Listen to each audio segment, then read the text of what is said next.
Pekka Bridgespam has been an iconic deck that has existed in Clash Royale for years, and despite not being as old as other decks like 2.6, it has definitely made a humongous impact in the Clash Royale landscape. The Bridgespam archetype's history started around 2017 when the Bandit, Battle Ram, and Night Witch were released to the game, and that's when people started experimenting with this archetype. And the archetype was basically about pressuring the opponent at the bridge with high pressure units that would force your opponent to defend immediately. This all culminated to what people would call the Vietnam deck, which was basically Pekka Bridgespam in its earliest variation, and it was called the Vietnam deck because Team Vietnam invented it for CRL. And it was incredibly strong and overpowered, though people would keep on experimenting with different variations of Bridgespam to see which decks would work better, and would also adapt to the meta to make sure they always had sufficient counters. But cards like Pekka, Bandit, and Battle Ram would always stay consistently in the deck. In 2018, the Royal Ghost was released and was absolutely overpowered and was used in literally every single deck, from Mega Knight to Pekka to Royal Giant to literally anything. But after it got multiple nerfs, it basically died in every single archetype except Pekka Bridgespam, where it thrived in, and it would consistently be in Pekka Bridgespam for its foreseeable future. Later in the year in 2018, Pekka Bridgespam got another development when the Magic Archer got released to the game, and people started experimenting with a new variant of Pekka Bridgespam where they would replace the minions and poison with Fireball and Magic Archer, and many people used it and actually became more popular than the minions and poison version and became the Pekka Bridgespam. Despite this, the minions and poison variation would still be constantly used, as most people saw it more free-to-play friendly since it did not use that many legendaries. With it also, anytime the Magic Archer got nerfed, people would instantly switch back to the minions variation.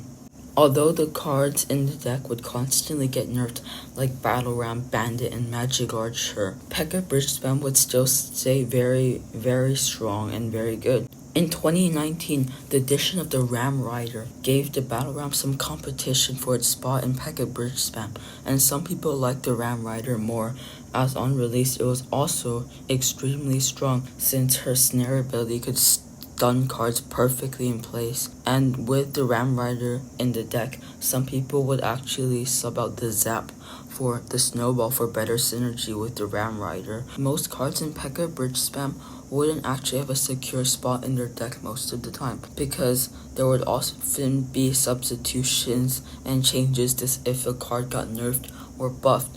Like if the Royal Ghost got nerfed but the Dark Prince got a massive buff, people would start using the Dark Prince over the Royal Ghost. And that's the same for cards like Battle Ram, Bandit, and sometimes even Pekka, as people would sometimes even use Elite Barbarian Bridgespam. In 2019, the Pekka would also get a buff in May where they doubled the range of her. In exchange, they nerfed her health by 9.5%, which might seem like a nerf, but this was actually a humongous buff and made Pekka extremely strong and honestly just really overpowered, since she could attack things across the river if they had a big enough collision radius, and she could also reach towers and cards and troops way quicker and easier. And when Pekka was really, really strong, guess what was also really strong? That's right, Pekka Bridgespam was also extremely strong and overpowered at the time. But after the inevitable Pekka nerf, which nerfed her range by 0.4 tiles, Pekka Bridgespam would still stay quite good and always stayed in the top deck list. And this will be a common feature in this whole video until the very end. In 2020, Pekka Bridgespam still stayed quite strong and good and was actually the most popular deck in the entire game. And it was around this point where the Poison Minions variation was starting to get less and less usage, and the Magic Archer Fireball variant was taking over Pekka Bridgespam as its main variant. In 2021, Pekka Bridgespam was absolutely thriving since multiple new cards were released that the Pekka could either really easily hard counter or were really good synergy with the Pekka. So it made the Pekka really, really strong.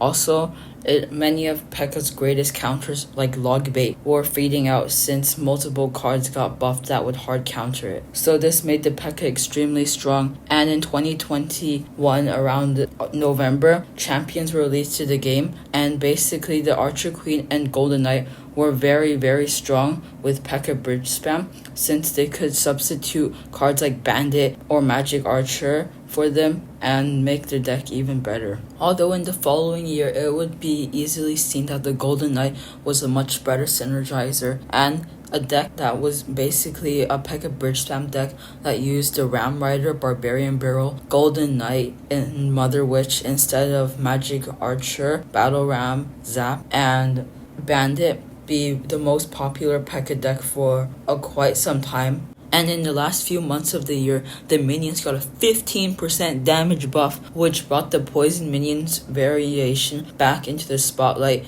and it was actually overtaking the Magic Archer Fireball variation, and the minion poison variation actually got number 1 on the leaderboard that season. In 2023, evolutions were released to the game, completely breaking the game and making the game much more unbalanced and pay to win, which is obviously a bad thing.